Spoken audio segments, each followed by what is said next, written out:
사실 지금 더불어민주당과 국민의당의 생각이 다른데요.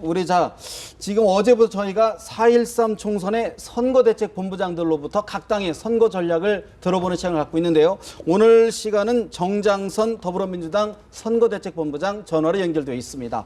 본부장님 나와 계십니까? 네, 안녕하세요. 네네네. 네, 오래 기다리셨는데요. 자, 지금 저희들이 대담에서도 계속 관심을 갖는 것이 이제 야권 연대 부분을 계속 주목해 볼 수밖에 없었는데 사실 이제 무산됐다 이렇게 선언을 하셨단 말이죠. 어떻게 저희들이 정확하게 이해를 해야 됩니까?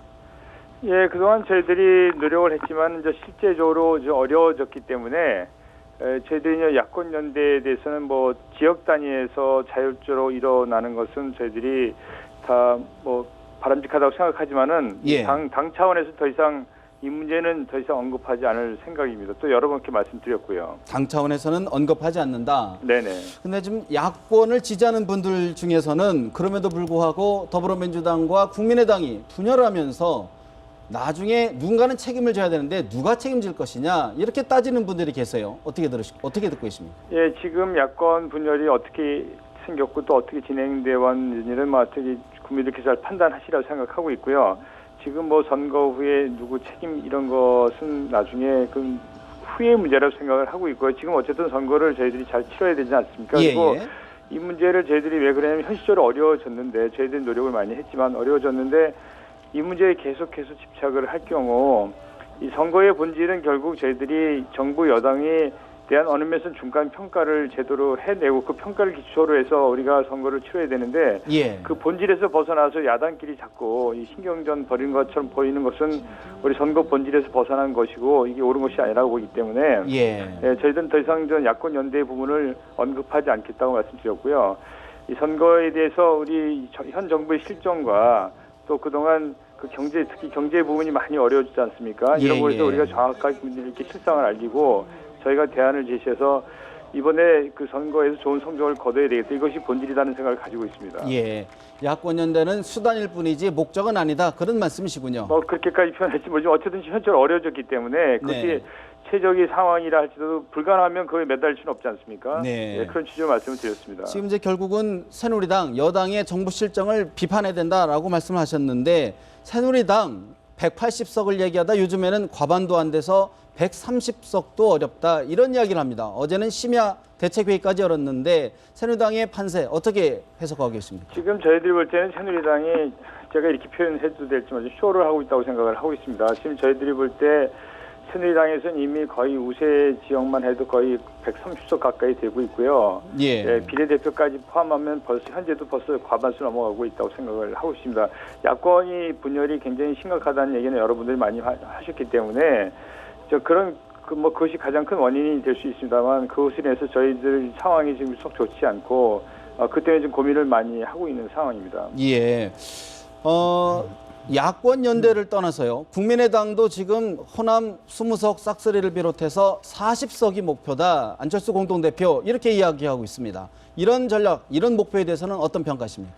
물론 국민의당에서 어떤 목표로 세우는 것은 국민의당이 목입니다만은 저희들이 볼 때 저희들은 다른 당에 관한 것은 말씀드리지 않겠습니다. 근데 저희들 입장에서 본다면은 당초 저희가 130석을 목표로 했었다가 저희는 한 120석까지 낮췄습니다만 지금 상황에 보면 그것도 좀 어렵다고 판단하고 있어서 어쨌든 이번 선거 남은 기간 동안에는 저희가 현 정부와 1대1 구도를 반드시 만들어내야 되겠다. 그리고 지금 보수정부 8년 동안 봤지만은 이 성장은 절반으로 국가 성장은 한 절반으로 떨어지고 오히려 국가 부채나 개인 부채는 엄청나게 늘어났지 않습니까? 이런 것이 정확히 국민들께 알리고 저희가 그동안 이념에만 너무 몰두했다. 민생에 외면했다는 소리를 많이 들었기 때문에 저희가 대안을 제시하는 그 활동 열심히 해서 신뢰를 얻도록 해서 마지막 남은 기간은 좋은 성적을 거둬야 되겠다 이런 생각을 가지고 있습니다. 근데요, 본부장님. 여권 일부에서는 야당, 더불어민주당도 좀 엄살을 피우는 것 아니냐. 지금 새누리당이 180석 과반 이상 앞서간다. 이렇게 얘기하는 거는 또 오히려 엄살이다. 이런 이야기를 합니다. 저희가 지금 엄살을 피울 그럴 상황이 되지 못합니다. 그리고 지금 저희가 있는 그대로 말씀드리면 수도권이 굉장히 혼돈을 벌이고 있다는 걸 다 알고 계시고요. 저희가 이제 호남도 굉장히 어렵지 않습니까, 지금. 저희가 호남이 28석인데 저희가 지금 안정권에 들어가 있는 후보는 한 6, 7 정도밖에 되질 않습니다. 그리고 저희가 뭐 경상도 쪽, 영남 쪽은 거의 어려운 거 잘 알고 계시고요. 강원도도 어렵고 예. 지금 충청도도 좀 이렇게 썩 좋지 않은 상황이기 때문에 저희가 왜 이런 말씀을 드리는지 잘 아시라고 생각을 하고 있고요. 그럼에도 불구하고 최근에 저희가 이제 최근에 이런 노력들이 조금씩 이제 보이기 시작해서 반등의 기미를 좀 보이고 있다고 하지만은 네. 여전히 어려운 것은 사실입니다. 사실이다. 네네. 호남 이야기를 해주셨기 때문에 안 물어볼 수가 없습니다. 김종인 대표와 또 문재인 전 대표가 과연 호남을 가느냐 마느냐 질문 참 많이 받으셨을 것 같은데 지금 어떻게 정리하고 계십니까? 네, 저희는 이런 문제가 계속 이렇게 나오는 자체가 좀 바람직스럽지 않다고 생각하고 또 선거에 악영향을 미치고 있다고 생각을 하고 있어서 제가 예. 말씀을 안 드리려고 했는데 이제 또 질문이 나왔습니다만 어쨌든 이 문재인 대표와 김종인 대표 간에는 특히 이제 중요한 분들이 이 활동에는 영향을 많이 미치지 않습니까? 또 전략적으로 판단해야 될 부분도 있고요. 예. 그래서 앞으로 당과 조율을 하리라고 생각하고 그렇게 해나갈 생각입니다. 그런데요, 지금 오늘 속보에 보니까 더불어민주당 여술의 백무현 후보가 문재인 전 대표 방문해달라 이런 요청을 했다는 기사가 나오고 있는데 어떻게 해야 될까요? 네, 그 부분은 저도 보도를 통해서 봤습니다만은 예. 그것까지 포함해서 앞으로 문재인 후보의 이렇게 선거 지원 활동은 당과 협의가 있으리라고 생각을 하고 있습니다. 당과 협의를 통해서 활동을 해야 된다 그런 말씀이시군요. 네. 그렇다 그러면 호남에도 당 차원에서 결정이 되면 갈 수 있다 그렇게 해석이 됩니까? 그러니까 저희들이 같이 논의해서 판단 앞으로 하리라고 생각을 하고 있습니다. 판단을 할 것이다. 네네. 자, 그러면 판세 사실 이번 선거 이제 수도권에서 얼마나 당락이 결정될지가 관건 아니겠습니까? 네네. 수도권에서 더불어민주당이 승리할 수 있는 어떤 전략을 좀 소개해 주신다 그러면 뭐가 있습니까? 저희들은 뭐 특별한 전략보다는 저희는 이번 선거를 경제 선거로 하겠다고 여러 번 말씀을 드렸습니다.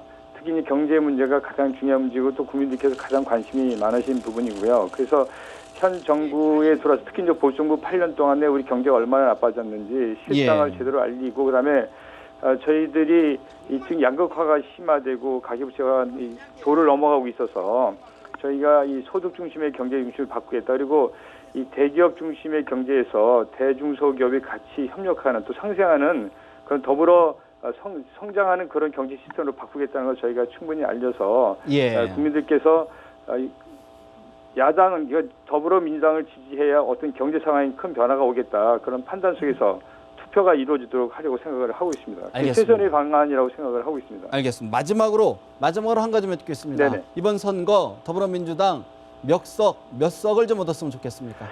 저희는 지금도 한 110석에서 120석을 목표로 하고 있습니다. 목표입니다, 그게 저희. 목표다. 네네. 알겠습니다. 자, 지금까지 오늘 말씀 여기까지 드려야 될 것 같습니다. 고맙습니다. 네네, 감사합니다.